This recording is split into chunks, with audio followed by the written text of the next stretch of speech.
Hello and welcome back to Cruel and Unusual Storytime with your host, Simon Dexter. To begin, I absolutely hate Lost Episode creepypastas. Like, seriously, I hate them. Don't even mention them around me in public. I will kill you!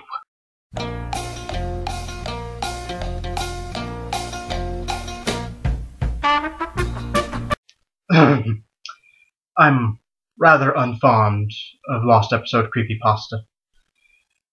There's just something about how they try to fool us, and actually have fooled people, into believing that they actually exist that just makes the inner cynic within me rage.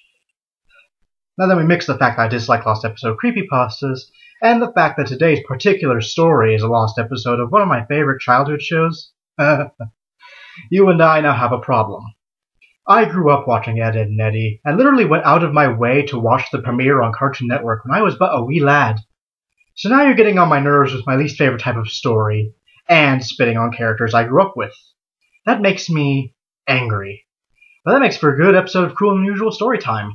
So ladies and gentlemen, sit back, relax, and enjoy me raging about the Ed, Edd and Eddy Lost episode. As you may know, the popular show Ed, Edd and Eddy has been running for a long time. However, between October 7th, 2003 and October 21, note 21, not 21st, did you really think I was going to cut this guy any slack? Anyway, between October 7th, 2003 and October 21st, 2003, episode 34 was accidentally released 1 week before it was scheduled to. Is that right? Well, Uncle Simon and his research says much different. Using my awesome math skills and, the internet, I was able to figure that the episode in question, episode 34, was in season 3, and lo and behold, it's exactly where it was. Now, what does that have to do with anything, you might ask? Well, using 3, count them, 3 different sources working for me here, I have built up a compelling argument. The first two sources being the simple Wikipedia page with the list of episodes, and the Ed, Edd and Eddy wiki, a wiki dedicated to the show, with its list of episodes, and both agree it was the 8th episode in the season, which consisted of the episodes Gimme Gimme Never Ed, the episode in which Plank pays Eddy to make bigger and better thrill rides, and My Fair Ed, when Double D tries to reform Ed and Eddy, who have been acting out lately, by using negative reinforcement. But perhaps that's not good enough for you. I mean, they're just wiki pages, right? People can play with them and such. Well, I just so happen to have the first 4 seasons on iTunes. Although the episodes are a bit scrambled around, for whatever reason, the same episodes have the exact same air dates as the ones on the 2 wiki pages. But Simon, says the wary conspiracy theorist, it's obviously Cartoon Network's covering up the lost episode. Duh! Well, my poor, simple, generic conspiracy theorist, let me bring us back to the time slot. The episode was said to premiere between the 7th and 21st of October 2003. Now this is a statement you'll rarely hear on the show, but I do give him props for using such a vague time slot. Not having an exact date does remove a bullet from the chamber. However, that's all you get, because even then the dates are horribly incorrect. All 3 sources, Wikipedia, the EdWiki, and iTunes, are all in agreement that episode 34, whether it was Gimme Gimme Never Ed and My Fair Ed, or this mess, premiered on March 8th, 2002. The season itself ending July 12th of the same year, making the episode not a week early, but a whole year and 6 months late. Now for my straggling conspirators. Say what you wish, but the writer or any ghostwriter has had plenty of opportunities to fix that glaring mistake since it was written. And as the story covers the entire half-hour program, I don't mean exactly episode 34, not one of those individual halves of the episode. Do you want to get into that can of worms too? Do the math. Find a list and count every individual half. You'll hit the 34th of those in Season 2 back in the 90s. I know. It's alright. Feel free to bask. No one's blaming you. Want an autograph? Bam! Screen cap that, just for you. Man, the rest of this episode better kick ass, because this is the most work I put into any of my videos so far, as some of you know. Okay, let's actually get back to the story now, shall we? It was also known to some around the office, the primary writer, whose name is Danny Antonucci. Not correcting him, I just think he's brilliant and deserves some love. Anyway, the primary writer had been sick with the flu, and instead of going to make episode 34, the show was supposed to replay episode 1. At 5 a.m. Eastern, people reported a very disturbing new episode premiering on Cartoon Network. Some children were unfortunate enough to see it. Aren't they always? Apparently, the quality of the episode was mediocre when held to regular standards. Animation was choppy, sound was constricted and very muffled. Because, you know, production companies let that kind of stuff out all the time. They don't give a shit if their stuff's good or not. Ugh. Reports of a line running up and down, similar to a crappy VHS tape, were received. I'm sorry. But to me, a report is something important, and I love how a single line deserved a report. Moving on. Scenery was described as overwhelmingly dark and depressing, without changing props and other background objects. Stormy looking. Characters also behaved oddly. Instead of the normal goofy hijinks-inspired personalities, viewers complained they seemed extremely agitated, gratuitously hateful toward each other, and constantly about to begin sobbing after the lines. 'Cause, you know, that totally happens! The protagonist also had a very bad lisp. No one knows why, but he spoke with a sexual tone, and that further bothered viewers. Who are you talking about? The show's called Ed, Ed, and Eddy. There are 3 protagonists. Which one are you? You know what? Never mind. I don't even want to know. Let's just keep going. I was one of these viewers. Well, thank you for joining us. Seriously, we missed you. The episode began with Eddy walking down the street with Ed. I noted that Ed, he goes by Double D. If you had ever watched the show, you would know this. They call him Ed about 2 or 3 times, tops. You're killing me. I noted that Ed was missing. There was an angular shot coming from in front of the two to show them walking toward the viewer. He, Eddy, was wearing the angry look he does when something goes wrong.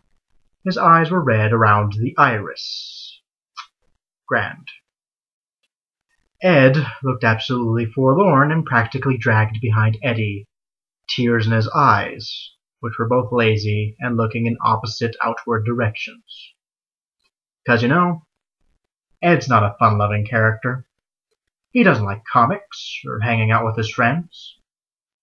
Well, he does, but just to hide the pain, 'cause there is a hole in his heart that gravy and buttered toast can no longer fill alone. Come back, Carrie. Ed misses you. Kevin, the series antagonist. Dude, what show were you watching? He wasn't the antagonist. Granted, he was a little hateful towards the Eds, but newsflash, everyone was hateful towards the Eds. Except for Johnny. Johnny was cool. If you want to call anyone the antagonist, it was the Canker sisters. You know, the ones that screwed up their plans for no reason. If Kevin ever did anything to them, the Eds usually did something to deserve it first. Sorry, fanboy mode. We're moving on. The series antagonist was riding his bike opposite of the Eds toward them. The shot became blurry and low moans were heard coming from Eddy before Kevin hit him, which never happened because the screen went to black.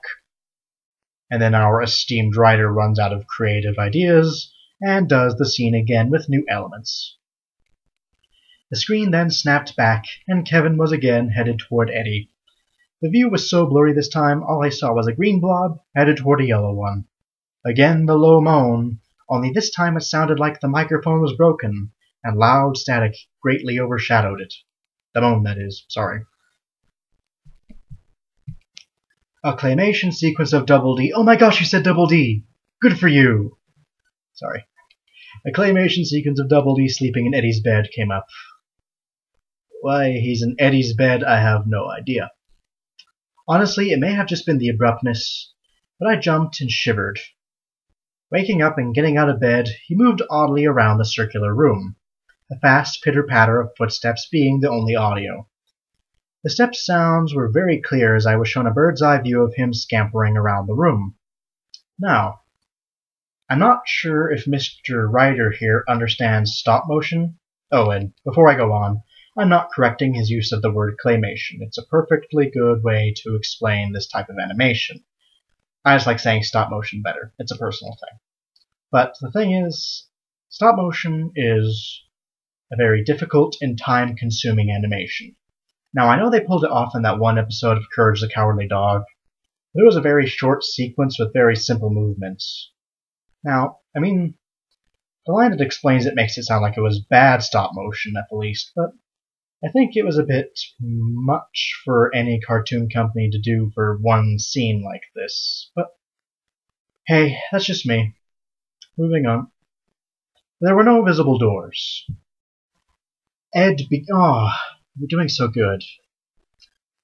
Ed began screeching. Sounded like a Fisher cat. Wait, what?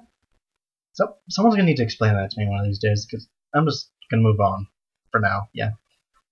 As he moved wildly around the cell of a room faster and faster until the screen began blurring again. The purple room's color swallowing an out orange blur. What is it with this random blurring all the time?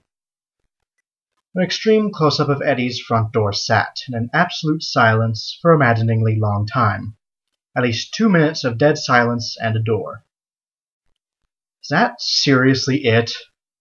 Okay, if I was a kid watching this, I wouldn't be freaked out. I must be pissed off at it for wasting my time. God. Next we see Jimmy and Sarah at a doctor of some sort. Probably oral. Too easy of a joke. Jimmy, obstructed in view by a hanging lamp, is crying loudly with Sarah trying to comfort him in an unusually warm fashion. Because, you know, Sarah is probably only ever warm around Jimmy. This guy's killing me. He really is. Oh, great. Creepypasta dialogue. You know how I love that. It hurts, Sarah. It hurts. Suddenly the door of the room smashed open. Wow, I didn't think I'd hit any typos in this one. Smashed open by a new character, a dentist. His face wasn't shown because he was tall enough to be out of the shot. Sarah was escorted out of the room. Jimmy was shown. His headgear was mangled, the front bent upward, stretching his lip very high. Tearing proportions. I think he meant for 2 tearing proportions, but whatever. The front of his gums were trickling blood, because, you know, they show that on children's TV all the time. And teeth were missing. The disturbing part was he had lost both his arms and... legs. What the hell? What is the point of that? Why doesn't he have arms and legs? He had lost both arms and legs beforehand, apparently, and sat a paraplegic. I almost cried as I came to the conclusion the others had beaten him up and bent his headgear. The camera stayed on his mangled face for a few seconds. Still as a picture, silent as ever. Commercials came on, and everyone watching did a collective "Thank you, Jesus." However, we are not as fortunate because we are just going right along with the story. We are instantly assaulted with a very hairy Rolf in his darkened shed, fisting the cow repeatedly. Excuse me. Why is this necessary? I mean,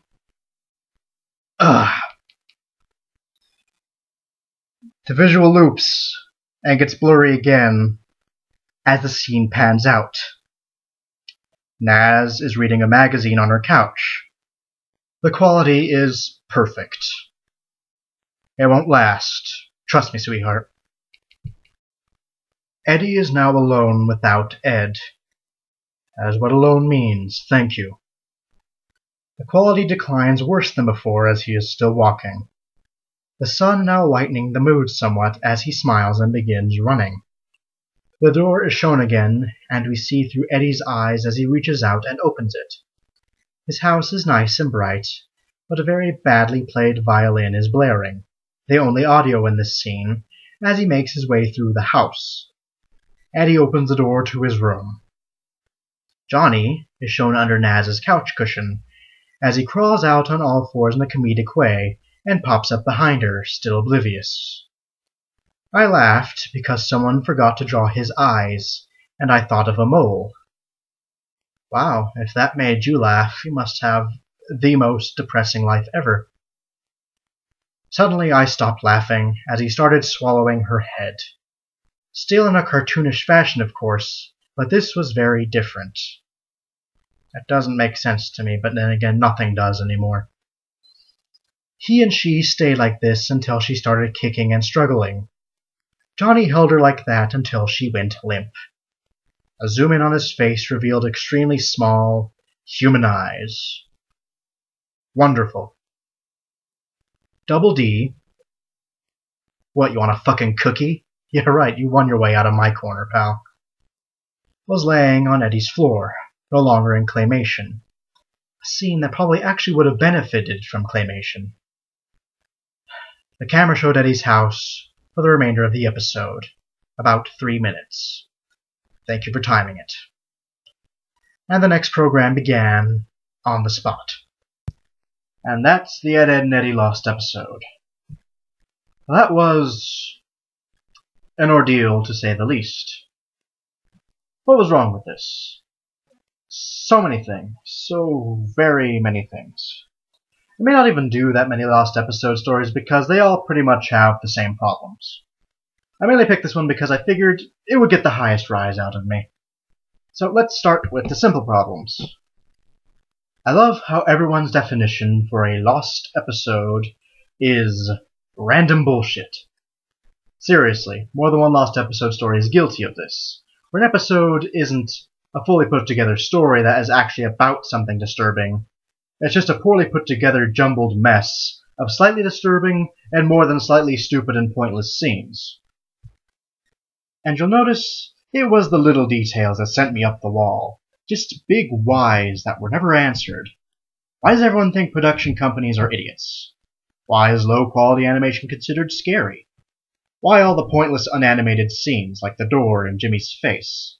Why no arms and legs? Why fisting a cow? Just why was any of that really necessary? Now, at the beginning, I said one of my biggest issues with this story was them using this show of all shows. I don't feel I explained that correctly. It's not that they took a show I like and used it to make a scary story that bothers me. Like, at all. It's the fact that they took a show I like, used it to make a scary story, and did an extremely poor job of it. Out of any show of the old school Cartoon Network lineup, Ed, Edd and Eddy had the most potential to be creepy without totally stepping out of boundaries. Like, you wouldn't even need to add pointless scenes like Naz raping Victor the Goat, or Jimmy going on a killing spree to get the point across. Because, did you ever notice that the only people you ever see or hear on that show are the kids in the cul-de-sac? Now, the first 4 seasons, that's not too weird. I mean, sure, kids only hang out with kids in their neighborhood from sometimes, you know. Or that's how it certainly was at the time, anyway. But in the 5th season, when they start going to school, you notice they're the only ones there. They're the only ones in the classrooms, they're the only ones in the cafeteria, the only ones in the halls, the only ones on the football team, the only ones anywhere. The world they live in is totally barren, save for them and a few blank, static figures that are sometimes in the background like eerie ghosts. Now, there's actually a story that kind of delves into this that I'll put in the description below because that's a story worth reading. It's called the Ed, Edd and Eddy Purgatory Theory, which is a theory that the Eds and all the kids in the show are actually dead kids from different time eras who have lived in the cul-de-sac over the decades, which explains a few things like why Johnny's main entertainment and only real friend is a plank of wood. The cul-de-sac itself acts as purgatory. Now that kept my attention. That made me want to watch the show and wonder, what if? That is how a story should be. especially one that's about an existing show or book or whatever. It should look into the possibilities and make you wonder, what if that's what the creators were really going for? That would be pretty awesome. This story did not make me do that. It made me wonder, what the hell am I doing with my life, and how do I get that time back? And the thing is, the good story calls itself a theory. The bad story claims it's a fact. I bought the theory faster than I bought the true story. Lost episodes are supposed to trick us into believing that they might be real. That's what makes them scary. This didn't even kind of do that. This was someone sitting at their computer and throwing out random crap hoping it would stick. But what can I say? Nobody's perfect. Hell, I depend on that or I wouldn't have a show. Regardless of the near aneurysms it caused me, I do believe that the Ed, Edd and Eddy Lost episode has earned its place in the Hall of Storytelling Infamy. Thanks for joining me today, and I hope you enjoyed it. And if you really did, then why not give the video a like? And if I might be so honored to win a subscription off of you, well then my day is made. The link to the story that was just read will be in the description below, so you can read it for yourself. If you'd like to see my previous cruel and unusual story time, Conqueror's Worst Fur Day, there will be an annotation to your left. If you'd like to see my nostalgia-filled review of the game The Legend of Dragoon, there will be an annotation to your right. If you know some bad stories that deserve to be torn a new one by me, leave them in the comments and I'll see what I can do to make them into a future episode. Remember, the worse the stories are for me, the better they'll be for you. I'll see you all real soon.